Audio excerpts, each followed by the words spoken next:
You want answers? I think I'm entitled. You want answers? I want the truth. You can't handle the truth. We are the Mad Men of Masculinity. Your home for healthy masculinity. We're just real men having real conversations for you. That's right. For you. Yep. That's right, ladies and gentlemen, boys and girls. I am Kirk M. Samuels. And I am Jason B. Kendrick. And we are the Mad Men of Masculinity, baby.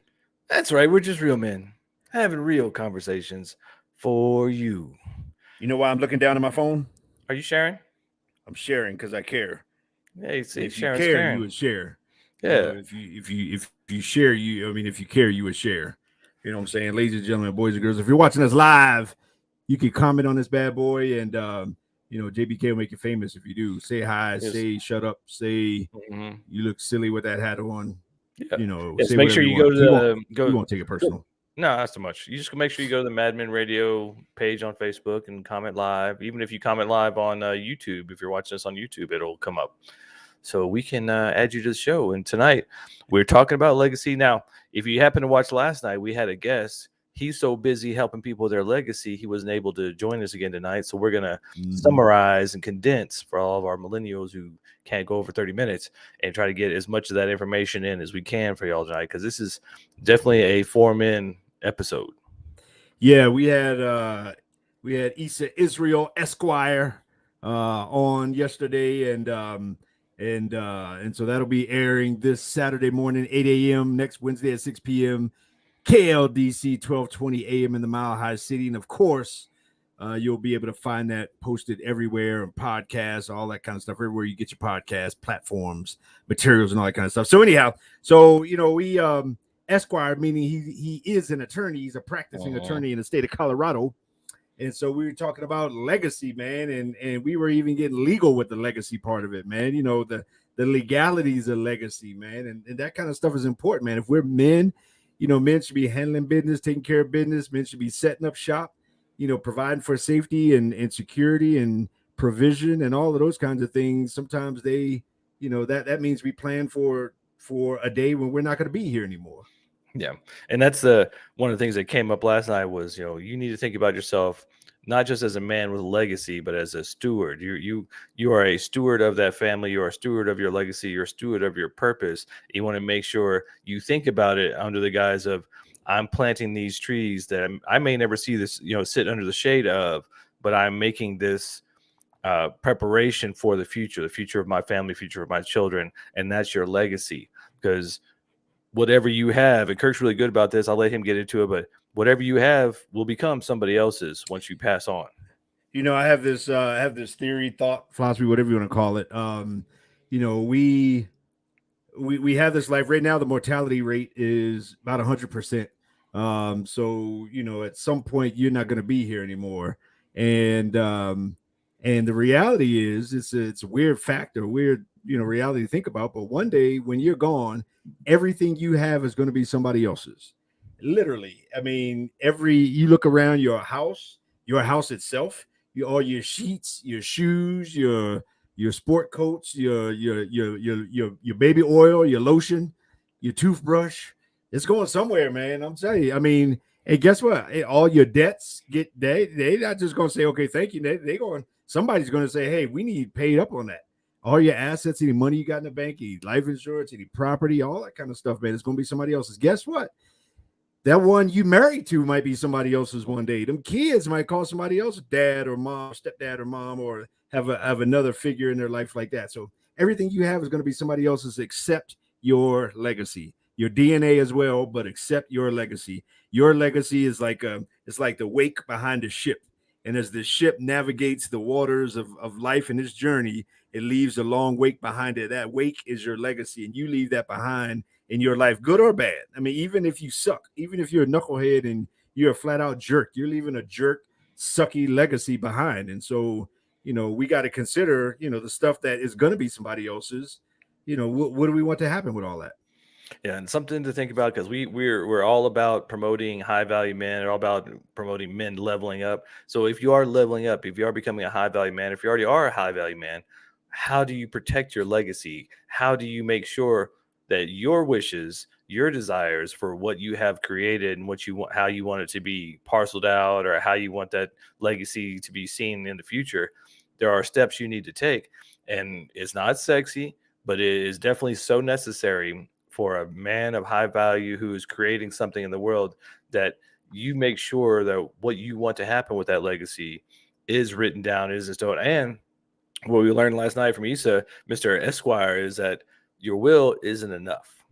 You need to Right. make sure that you have a will, and you want to have a pour into a will where even if you're adding more estates, more properties, more assets, that gets poured into that will. But on top of that, you really need to have a trust, so that that will, no matter what that will is, no matter how good it is still going to go into probate. And in a probate court, they're going to take at least 10% of your assets to go through that legal process. So you want to make sure you have a trust, so that maybe you can keep it out of probate court, so that all of your assets and all of that legacy that you have built over your lifetime gets parceled out the way you want it to. You can put in all of the details you want. You can put in all the uh, time frames you want. You can say, okay, my kids can't have only this percentage of it, and only once they get to this certain age, and so on and so forth. You can make it very detailed, but you need to make sure you get that in writing now. And also, and we talked about last night, we'll dig into a little more tonight, but learn from those who have what you want. Learn from the rich people who have these big legacies, who have all the money and all the assets and everything, and how they do things, because most of them don't put houses and investments in their name. They have a trust, they have an LLC, they have layers of protection between them for tax breaks, for legal indemnity, so that it's protected. And so these things to think about. Your will, I mean, if you have a will already, great. Now you need to add to that. Yeah, we need to think about ourselves, and he even mentioned yesterday to not think that there's some things that you need to learn whenever you get there, but some Right. things you need to know before you even get there if you want to ever get there. And when you are high wealth, when you are high value, you're not a person, you're an entity.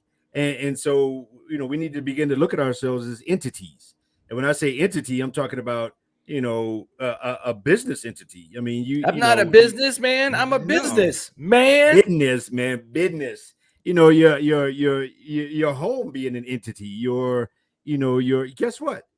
If you're married or if you're getting married, that's a business entity. I Mhm. mean, for all intents and purposes. And so when you go to divorce court, it's a dissolution of marriage, and effectively what you're doing is dissolving that entity that the government has recognized as a formal structure, a formal governmental structure. And so whether you get all the foo-foos and rainbows and unicorns of marriage and relationship and all you want, but guess what? When you say I do, the reason they issue you a license is the same way reason why they issue you a driver's license, or if you're a restaurant, an alcohol license, or Business a license. medical license. Any of that kind of stuff is because it's regulated, because it falls under an entity structure of a government.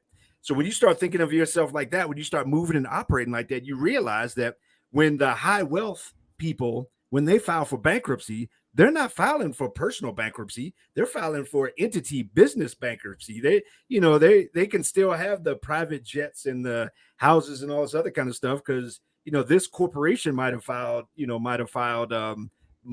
bankruptcy or whatever, but it looks totally different than when me and you file bankruptcy. Is because we don't see ourselves as entities, and we need to begin to do that in order to get to where it is we want to get to.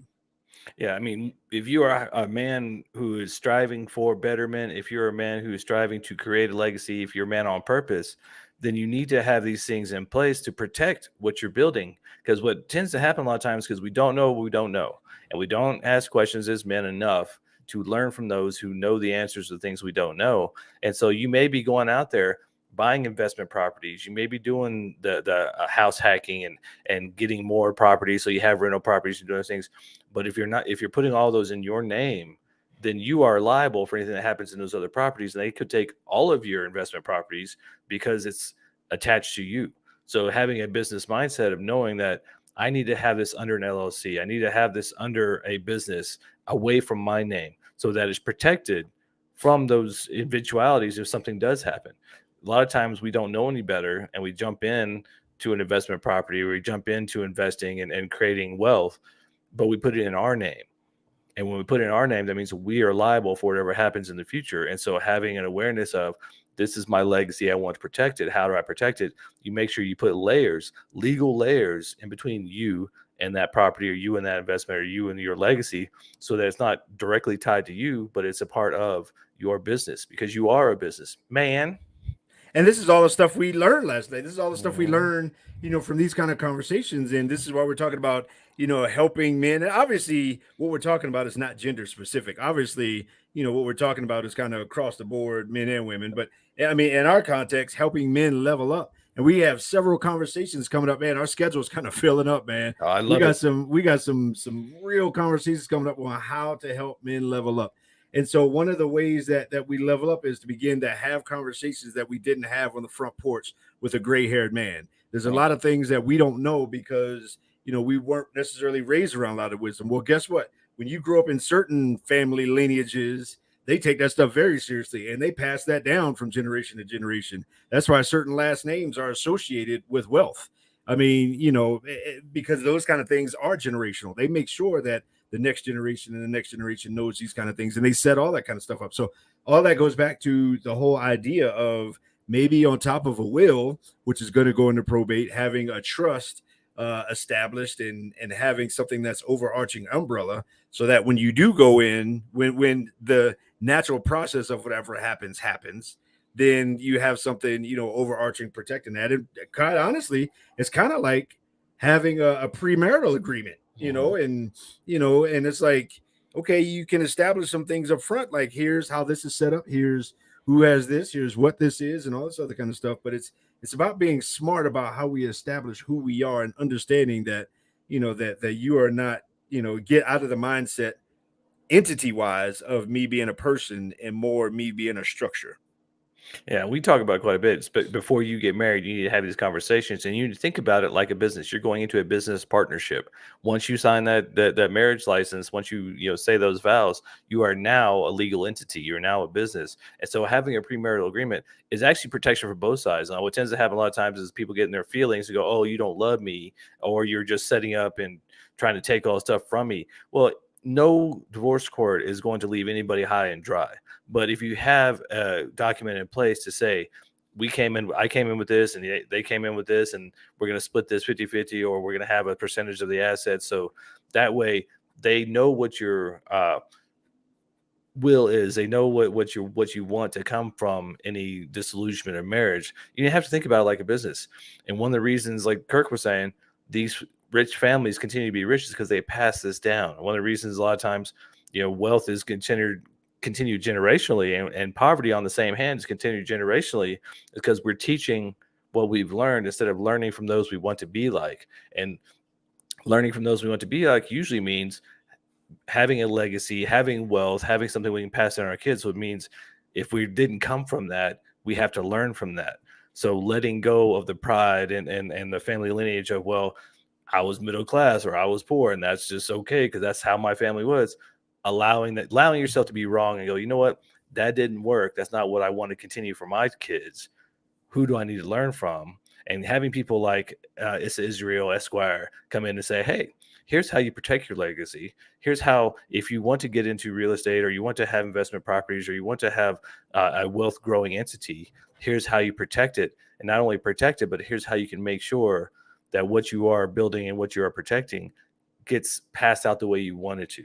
Because the last thing you want is to build all this wealth and have nothing in place to say, this is my will, these are my desires for what I have built to be parceled out, or how I want it to be handled. And then your family comes in and starts fighting, or some random ex-girlfriend comes in with some piece of paper she made up saying, oh no, he promised me that house in Miami.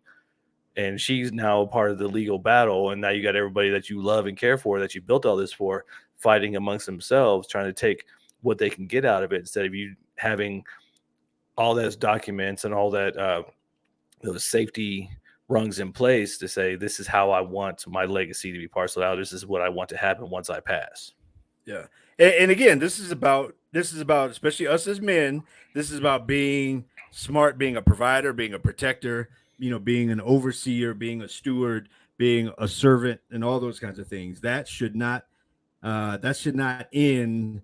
I mean, any sooner than I mean, when you pass away, there should be some things in place where you have taken care of whomever. You might say, "Man, I don't have a lot of money. I don't have this and that." And I keep going back to the example somebody told me one day. Okay, you might think you broke now, but what if you die in a car accident where you were T-boned by a FedEx driver who was drunk and texting and ran a red light?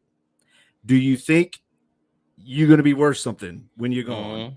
Mhm. Yeah. And do you think there's going to be some people who's going to say, "No, I should get some of that. I should get some of that." And do you think there's going to be some people who you would say they don't need none of that? I want this to go to whatever, whatever. So, it's one of those things that it's about being educated, having that education and information turn into wisdom, and being able to pass that wisdom down, pass that wisdom along to make sure that when you're gone, because you will be gone one day, we all will be. We'll all be a memory. We'll all be a remember him or remember her when that happens. And unfortunately, I've had the opportunity recently to kind of sit front row at this when my grandmother just passed away recently, and just all the things that went into that I got to see in terms of not only just making final arrangements, funeral, and the details of stuff that you got to. It's like, man, I didn't know all of this went into that whole thing. So not only is it just that kind of stuff, but then it's like, okay, well, now we got furniture to deal with, we got clothes to deal with, we got Social Security to deal with, Medicare to do, we got a bank account to close out, we got this and that, and all these different things that that have to happen. At some point somebody's got to do it. And wouldn't it be great if you left some kind of something in place to make sure that as much as possible all that is covered when you're gone? Yeah, and if you are a man building a legacy and you look at those who have built legacy, your family can live off your legacy for generations to come if you build it correctly. And you look at people like Martin Luther King or Muhammad Ali or some of these famous people, their families are still striving and thriving off of their legacy. Now, if you don't have that training or you don't have that mindset, don't be, down on yourself, say, well, I don't know how to do that, or, I can only give them what I got. You never know what can come in the future. You never know what you can build, but you also need to start where you're at. It's actually a lot better if you're starting small. If you are as a lower middle class, if you don't have a lot of assets, a lot of money, it's much easier to create that will and that trust and start creating that legacy, that safety net for your legacy while it's small, and then you can just add to it. It may cost you a couple $1,000s, but once that initial investment is done, then all you're doing is adding to it. And now, no matter how big your legacy gets, no matter how much investment you get, no matter how much money you get, it's all protected within the will and the trust and all the LLCs and the businesses. And that's something else we learned last night. If you are doing real estate investment, you're doing house hacking, each of your properties need to be under its own business entity, under its own LLC. You don't want to have a big trust or holding company where it's like an umbrella that's holding each property that's all underneath the same name. It kind of gets you in the same problem as if you put it under your name.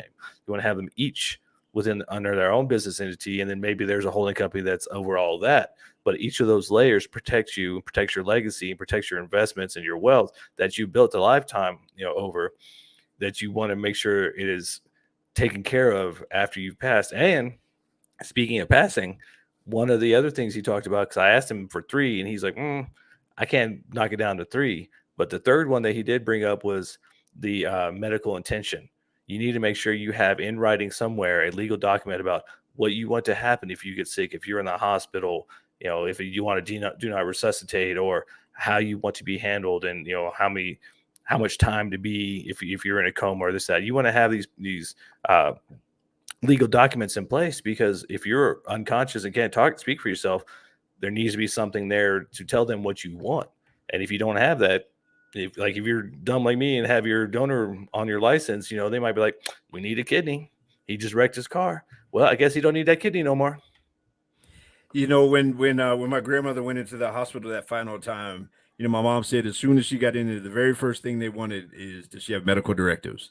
Does she have, who has power of attorney? all these other kind of things in the hospital. As she's getting admitted, they want to know paperwork. They want to know legalities. They want to know who has say so to make what decisions. Does she have anything in place and all those kinds of things? And so, this kind of stuff, some of it is, yeah, before you even pass away. And, he even talked about, he talked about last night that maybe you don't necessarily want to say, pull the plug after 7 days, because maybe there's, some extenuating circumstances that, that 8 days might be all you need kind of thing or whatever. And, I actually never really thought about that, but there's so many things. And, he said it doesn't have to be expensive to get all these things in place. He said he works with people, personally, he makes sure that money is not an issue in terms, obviously he's a professional and, and professionals get paid to do what they do. But at the same time, I mean, I got the sense, the vibe that from his heart, it was about helping people, man. And again, making sure that people are taken care of and making sure that, that all that kind of stuff gets ironed out. But he flat out said, like, no, we're not talking, expensive stuff to do. I mean, we're talking, a lot of people don't even know that you that might be part of your benefits at work. You might have prepaid legal services through work that'll get you a lawyer to do that stuff, for free, basically. And so there's so many different ways to handle that kind of stuff, but we got to make sure that we are doing our part while we're still here to make sure that the day after we're gone or the day we're gone, or maybe even a couple days before we're gone, that we take that burden off of as many people as possible. There's some things you can't avoid. You can't avoid, according to him, it going through the probate process. Ideally, having a will and having that kind of stuff in place expedites that, but he talked about, I believe he said, and don't quote me on the exacts, but I believe he said, like, Chadwick Boseman, when he died, I think he said what, like 25% of his estate got eaten up in the whole probate process. I mean, because necessarily things weren't buttoned up like they should have been. And so, it's not even just folks that don't have it. Sometimes folks that do have it don't necessarily have everything in place like they should. And so we got to make sure that we're doing our part to extend our love to the people around us, even when we're not there to directly express that love to them. Yeah, as men, we are here to protect, to provide, and preside. And some part of that provisioning is making sure our wishes are known, making sure our wants are known. And he said something that kind of made me laugh last night, but it's true. I know a lot of people are afraid to do their wills, their trusts, and their powers of attorney, and all the things that you need to have if you were to pass, because they think, oh well, maybe if I actually do this, then it's like going to say, okay, I'm basically going to die. Like, if I put a will in place and a trust in place and I do all these things for my death, and somehow that means, oh, well, I'm superstitious, so that means I'm gonna die. No, that means you're protecting yourself, you're protecting your family, you're protecting all those people, your assets, everything you spent a lifetime building, you're protecting. Because one of the things he brought up, which was kind of shocking to me, but it makes a lot of sense, is if you don't have a trust with your will, if you don't have these things in place to protect your assets, then a court will assign a corporation as the beneficiary, or as the I don't remember the term he used, but basically they decide what to do with your legacy, your finances, your assets. And their corporation, they're not there for you, they're for their benefit. So they'll do things like, oh well, all these houses that he owns need to have this super cleaning where they put the tin over it and they bug bomb it and they do all stuff. And oh wait, my buddy owns this cleaning company, so we're going to spend $20,000-$30,000 on cleaning these properties. Well, they're just going to bleed your estate dry if you allow them to. But there are things in place, and that's why reading the books and learning from those who have millions of dollars and have huge estates, who are wealthy, they will tell you, point blank, and even give you a lot of times a step-by-step process of how to protect yourself, how to protect your assets, how to protect your legacy moving forward, so that even if you don't have a huge legacy, you get to keep the lion's share of it. Because if you don't, then the courts and the businesses and all these people are going to just drain it dry and leave your family members with almost nothing. Yeah.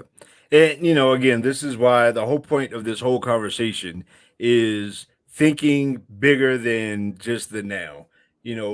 Life insurance. Life insurance is really death insurance. Because if you live, you don't get nothing but to keep paying, right? So I mean, it's death insurance. It's okay. I want to leave something behind so that ideally I can maybe pave a way or make something a little bit easier for whoever, kid, spouse, uncle, nephew, cousin Pookie, whatever it is, that you want to, but at the same time, being able to designate that, being able to say, this is who I want to go to who, where, when, why, how. Maybe even you add in some, I want to be buried. I want to be cremated. I want to be, put into a t-shirt launcher at an arena and fire my ashes out in front, whatever. That's nasty. But either way, be like LeBron baby powder in the air. But whatever. Point is, you set all of that kind of stuff up to make the way a little bit easier for those that are left behind. And so these are kind of conversations, man. That's what it boils down to. These are kind of conversations that we need to have, and we need to help each other. We hope that we can be a part of helping folks level up, having thinking outside the box. We're pretty soon we're going to be talking about fashion. Pretty soon we're going to be talking about dating. In the 40s, pretty soon we're gonna be talking about hormone health. Man, we got all kinds of conversations coming up, man. That we're ridiculously excited about. And so this is one of those things that, man, we got to have these kind of conversations, man. We absolutely have to. Yeah, and if you haven't got on Spotify or Apple Podcasts or any other streaming platforms or where we are on, and subscribe, you might miss some of these things. And we're still kind of ghetto. We're still, working out the issues. So when we have people in studios, sometimes the audio is a little sketchy, but we're working on that. But the audio on the podcast is, on Spotify and on Apple Podcasts is always going to be clear and clean. We take the audio straight from the radio, so that's always good. But, to kind of consolidate this episode down, so that you can look forward to these next episodes where we're talking about fashion, when we're talking about dating our forwards, when we're talking about, men's hormonal balances, and maybe learn a little bit about women's too. I don't know. We'll see. But for this episode, what you need to do, if you don't have a will, if you don't have a trust, if you don't have, what is it for the medical? Medical power of attorneys, medical directives, and all those kinds of things. Medical directives, power of attorney. If you don't even have, a list of all your assets, your banks, all these things somewhere where somebody can find it, maybe in a safety deposit box, something like that.